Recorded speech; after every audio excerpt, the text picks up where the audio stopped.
Viewers, you shall stay with us as we talk about comic books and all things Star Wars. All things Star Wars and comic books here at Cosmic Rays. Stay with us. We're coming back. Something in my throat.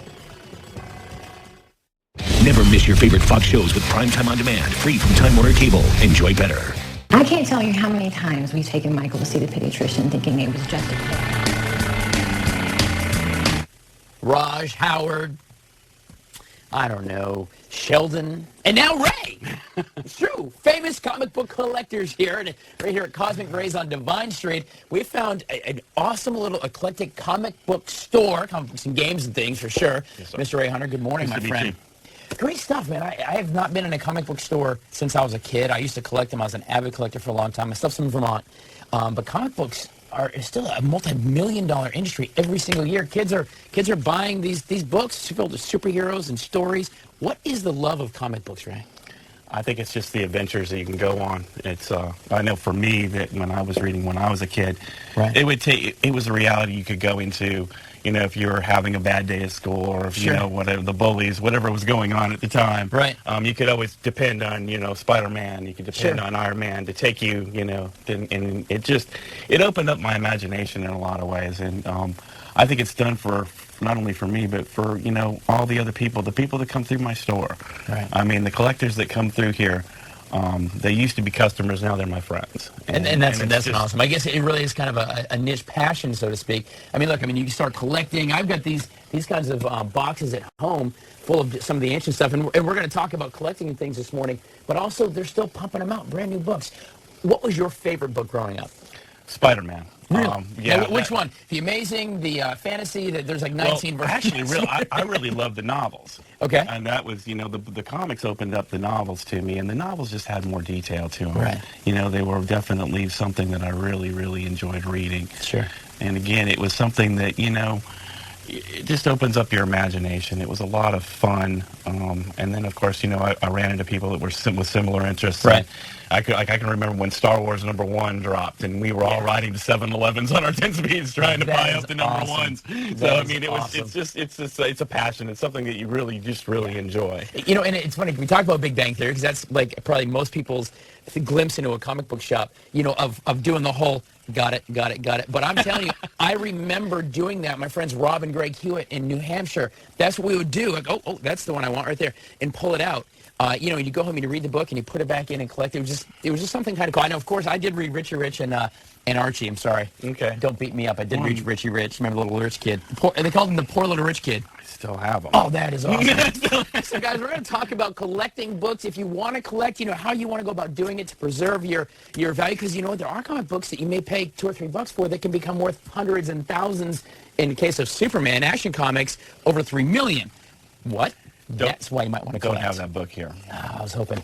We would never see Ray again. I'm just going to throw that out there, guys. We're talking about collecting, how it's rated, and also some other cool stuff we can find in a place like this. Cosmic Rays Comics right on Devine Street. Come back. We'll be here with you, getting ready to read a book or two. Cosmic Rays on Devine, talking about the art of comic booking. Yes, the Big Bang Theory. Say what you want about nerds. I'm telling you, it's a very cool thing. It actually brings out passion in people. And Ray has been telling us this morning that a lot of collectors are very passionate about their comic books. These are treasures to them. Oh yeah, and it's really one of my better joys. And you know, I've like I've told you before, I'm not an encyclopedia on comics. Sure. My job really is to get my friends and my customers, really my friends, their books. Right. And when they come in and they start talking about Thor and you know what the woman is doing with the hammer, and it's just you can just see them light up, and then they say, oh, but I need this issue. Right. And then that's when I, you know, say, because the look on their face when they get that issue that they're hunting, that they haven't been able to find, that's just something that is just great. I mean, and that's really what one of my best parts of doing this job. I mean, really. Because you're looking for that collection 1 through 10, and you get missing the number 5. 3, yeah. Oh my gosh, here it is right here in one of the bins, right? How do you know if you're going to start collecting, or how do collectors know? You know, I'll bet for sure when the first kid popped down 9 cents on Action Comics #1 back in 1930, whatever, that he was going to be sitting on $3 million, because that's the current value for that book right now. $3 million off a 9-cent investment in the 1930s. How do I know that my you know, Run, Love, Kill I'm going to pay $3 for it today is not going to be worth $200,000 in 5 or 6 years? Well, really, there's a lot of comic speculators out there. Right. Like that book in particular, it was a short run. One of my speculators came in, Jason, and told me about it. He said, keep an eye on that book. Sure. It may go up. So he's kind of research on the But internet. well, there's that, and then there are websites actually that kind of clue you in on some of this stuff. Sure. But there's some books that caught everybody off guard, like the Darth Vader number 3. So let's say, okay, you know what? I want to go. I'm going to buy this one. I want this. Of course, Adventures of Superman, because we all know that's going to happen. What is the best way to go ahead and start my collection and, really protect these books? Because it is about the condition of the book. You can't just throw this thing in the drawer. When you talk about bagging and all that stuff, what does that do? Well, basically, it protects the comic. I mean, it's one of these things where you read the book once, and there's technique to this, actually. Slide the board out, and what you want to do is take the book and carefully as I block the camera with my elbow, slip the book in. Okay. And then with the board, it actually will go down with the board. All right. And then you seal it. And you want to tape it? Like it's a good idea. Yeah. Just seal the back. Off. And that's going to protect it from the elements. It's not waterproof, but it's going to at least protect it. And then getting it into a box like this, a short box or a long box. I mean, these boxes are designed for comics. I mean, that's what they're for. So they're the right size and shape as opposed to retro fit. And they have a lid. And the other thing, too, I mean, there's things that, you can mark your books off with dividers. Slide a divider in there, and you got your Spider-Man collection, of course. And then that way, they're protected from the element, and especially in the South, because it's so humid here. Right. It's brutal on the books out here. Well, tell you what, guys, if you're talking about collecting, that's one thing, but what about how they're valued? We're going to talk about that here in a little bit. We're at Cosmic Rays this morning. Let's see, you put it in here, you put it away. Well, how are we going to decide that this Adventure of Superman is worth, well, right now, $3.99? We're going to talk about that here in just a little bit as we collect comic books and learn all about the art and the passion of comic book collecting with Cosmic Rays on Devine Street. Stay with us. At least you can do that in comic books, right?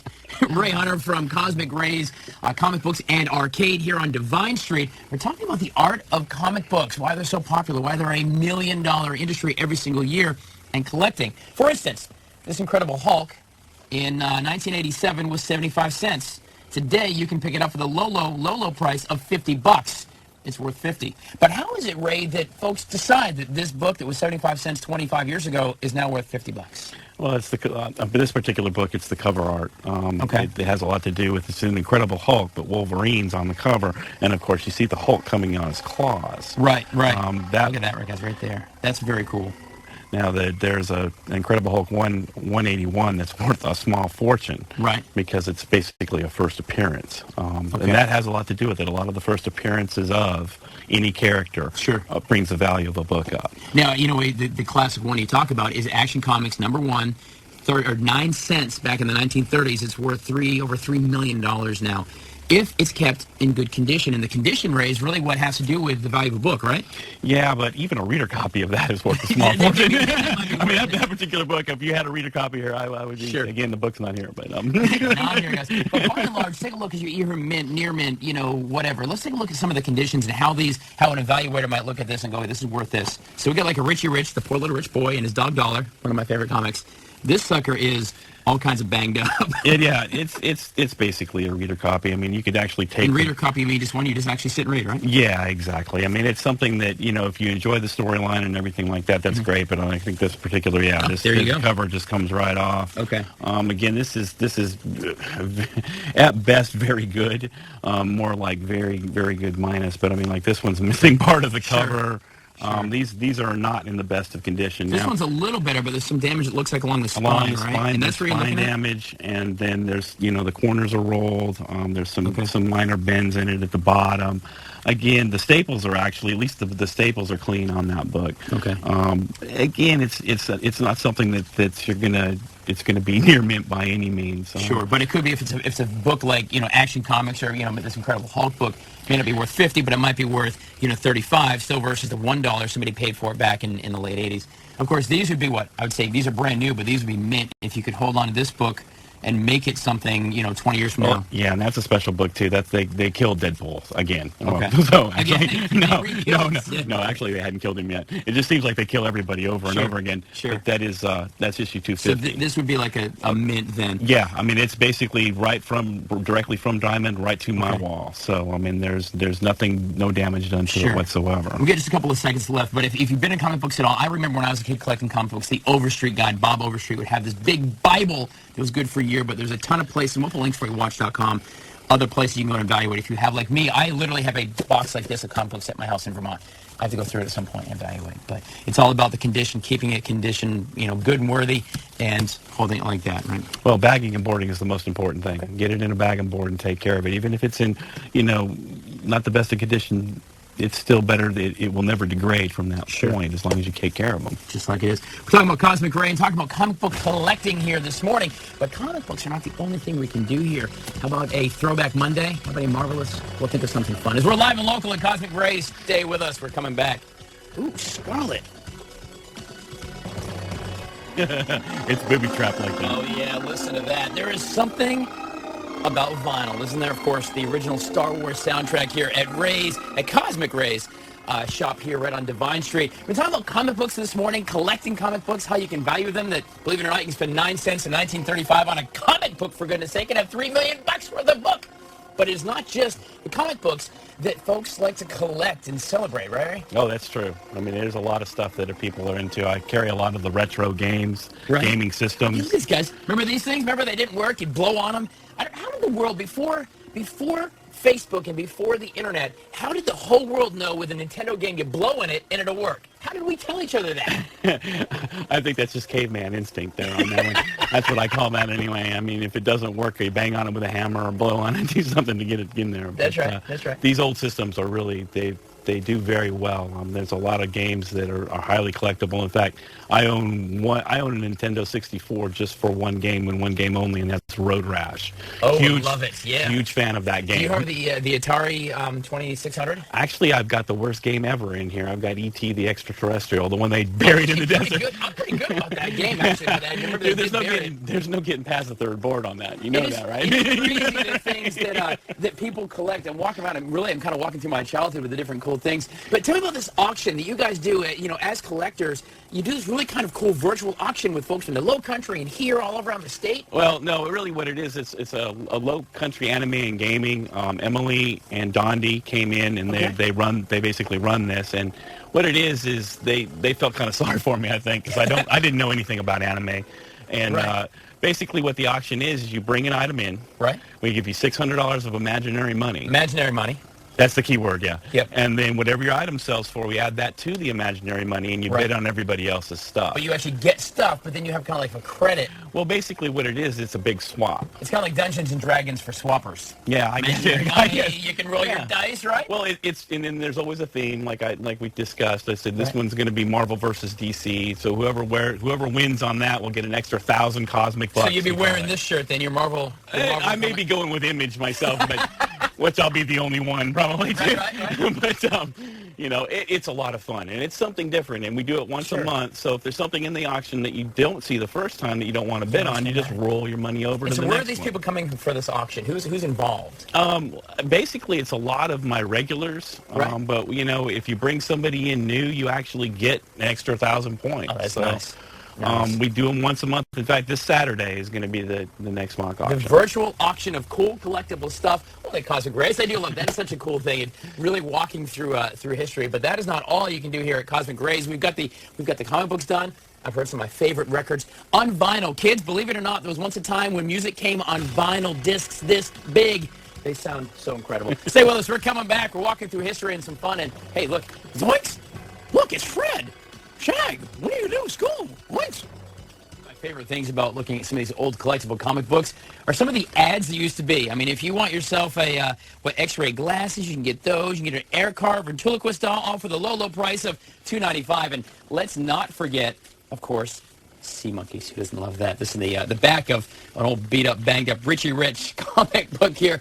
All morning long, we've been talking about comic books, collecting. If you want to get into collecting some of the books that have retained value, like the 1930s action comic, 9 cents on the stands, $3 million today. It happens. Ray Hunter from Cosmic Rays here on Devine Street. Great information, man, about storing and collecting, and if you want to kind of get into the art and I guess the passion. Yeah, it's definitely something that if you're not born with it, if you come in here, you may catch it. Right. Be careful, right? No cure either, right? But it's really just kind of just protecting your investment. Your investment may be $2.99 right now. In 10 years, it could be $10. It could be 50. It could be 90. It could be a whole lot more for sure. It's really, really cool. So if you're thinking about it, come in and see the selection. You may have it. What are these handbags, by the way? My wife Tracy makes those. Really? Yeah, she has real talent. That's why I run the shop, and she has a real job. But anyway, she makes all these handbags, all the fabric. If there's something that she does custom ones. So if there's something that you're looking for, she can do it for you. Look at that. What about a Superman one? If I want Sure. Could you see me walking down Gervais Street with this bag in my Superman bag? For some reason, I think it would Dude, actually... you would rock that. Just saying. It's true. So, really, comic books are one of those things, like, for you and for me, frankly, I've not been inside a comic book store in 30 years. And it's cool. All morning long, I'm walking around like I'm 13 again, because I'm like looking, oh, my God, I know this book, and I know these, and how far have this gone? It's really kind of cool. Yeah, well, I'm glad you enjoyed yourself. Yeah. Come back. At least come back before, don't wait another 30 years. Here's something interesting, guys. Don't wait another 30, I'll be like 70. Come on, right. Here's something kind of cool. So it used to be that comic books like the X-Men, Fantastic Four, Superman, the movies we see were inspired by comic books. But look at this, my friends. Check this out. I've found the Sons of Anarchy. Look at that. That's actually, I would say, the comic books inspired by the show. Fox favorite, Sleepy Hollow. If you can't get enough Sleepy Hollow from Fox, you can go down to Cosmic Rays and grab yourself the book as well. So it's interesting that comic books, new ones are coming out, and they're kind of imitating the hottest shows on TV and pop culture. Yeah, and in fact, the Agents of S.H.I.E.L.D. Shield's got their own book out now too, and that's based on the TV series. Right. So it kind of goes both ways. Yeah, it's great stuff. There's no doubt that comic books are big, and it mine's not just on the Big Bang Theory. I'm saying, remember the old scene? Got it. That really happens in places like this, don't you? Yes, you got kids come in, and they're just like, ooh, that's the one. And when you find that one, you got it, brother. This is gold, right? Ray, thank you very much for this little tour around. Vinyl, collectibles, if you're looking for that Nintendo game you just can't find for your collection, come down and see Ray. He'll give you a good deal on it for sure. We appreciate it. Guys, we're going to stay live and local on Good Day Columbia until 9 o'clock. Stay with us. I may not come back. I may just lose myself in comic history and fun.